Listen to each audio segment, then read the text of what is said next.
All right, now you link up with Big Meech, BMF, but at this point, when you first meet them, they're still working together. Right.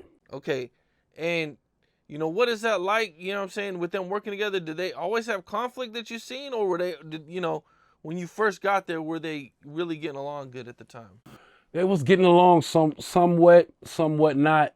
The hustling, far as like, at that time when I met Terry and Big Meech, Terry had the most money.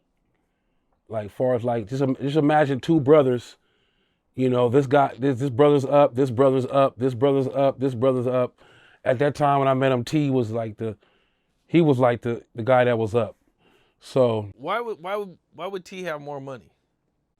at that time, I think in their hustling, T had more things going on.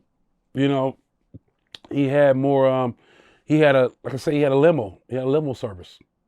You learned that in the movie. I mean, in the TV show, that T had a limo service. And because when I first got around, I didn't know where the limos came from. To the limo idea came from, because they had a lot of limos that was pulling up. You know what I'm saying? And that was the front. I guess a lot of shit was moved through the limos, through the limo service that he had.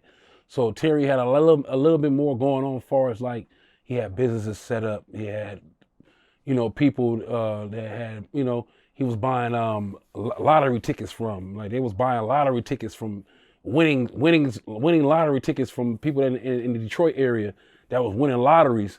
If you won a lottery, it'd cash you out just to have that credit to say that this business that I started came from a lottery winning. You feel me?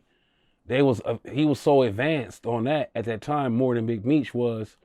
So yeah, Terry had a lot going on. You feel me? He was like almost like to me appeared to me he was the boss when I met them together. And we was Stumping Ground Entertainment, and we Terry had shout out to Pooh Bear, man. Pooh Bear that wrote Confessions for Usher. We had Terry had a lot of R&B acts, and Big Meech had more rap acts, and more of the rap acts came from we had Blue Da Vinci, we had some guys from Detroit, we had Rich the Factor. Shout out to Rich the Factor from Kansas City, BMF. You know what I'm saying? Rich the Factor was always around with my boy Weezy. My boy Weezy. Shout out to Wayne Joyner, Baby J. Shout out to all y'all right there, man. But yeah, man. At that time, we had Stumping Ground. They had a little difference of opinions as far as like, directions. T wanted to go on a more R&B route, more to go that. Big Meech wanted to, he had to like it to hip hop more so than T, and Meech had, we had us all together. We was going to Jack the Ripper, you call that, they had the little weekends or whatever.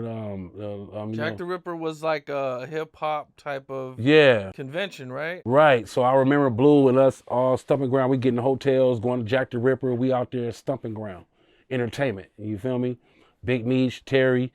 We out there, we got Too Short, did a couple songs for us. It was paying both together. It was financially, paying for features and branding Stumping Ground Entertainment. You feel me? Before we broke off, and became BMF Entertainment. Did you guys ever have a fight or anything over there at the convention? When we was Stumping Ground, it was a couple little run-ins with people. We always had run-ins with people, like being out, like balling.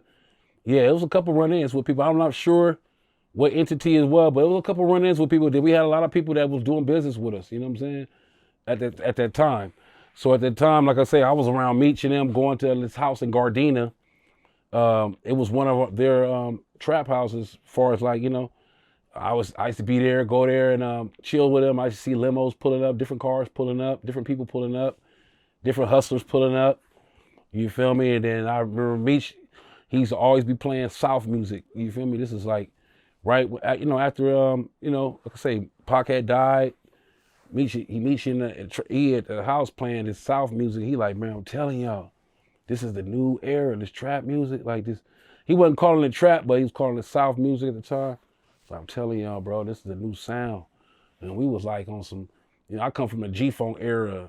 We was like, man, that shit ain't nothing, bro. That shit's just a bass tone and a couple basses.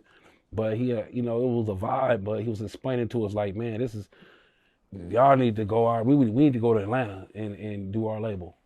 You know, he was telling us, and I was going over there every day. He was like, man, I'm gonna be in Atlanta, man. And he was going to Atlanta a lot. You know what I'm saying? And before they had differences, they was having differences about monies and different shit. Cause Meech would go to Terry to get money. He would call Terry up. I need 100,000. He'll get it. You know what I'm saying? So I didn't understand that, but at that time I thought T was the boss. You know what I'm saying? T had a house, and we knew that we learned that T had a house in Atlanta called the White House. You feel me? I know you probably heard of one of our houses that we had called the White House. It was in Lithonia, Alpharetta, in Lithonia, Atlanta, Georgia, Lithonia, and he had a house out there. And I think Cannabis had a house next door to him. They had built these new houses, and people was buying these houses up for cheap. And he had a house built from the ground up called the White House. So Meech was in the White House, and Blue telling me, hey man, we gotta go to, I'm around Meech. Meech is my guy. You feel me? Like, you know, they started having differences, and I think T was kind of telling Meech, like at that time, like, man, you letting them LA dudes and all your label into what you doing on the dark side, like that shit gonna be a downfall for you. You know what I'm saying? LA, a lot of them LA dudes, they known for robbing. They known for robbing plugs, and a lot of my peers in the 90s and the 80s, you know, when the Hispanic community was coming up, a lot of my gang members, this is where the separation came between, I feel, between the Latino culture and the Black American culture in California. A lot of our separation came because a lot of my peers was robbing a lot of Hispanic people back in the days.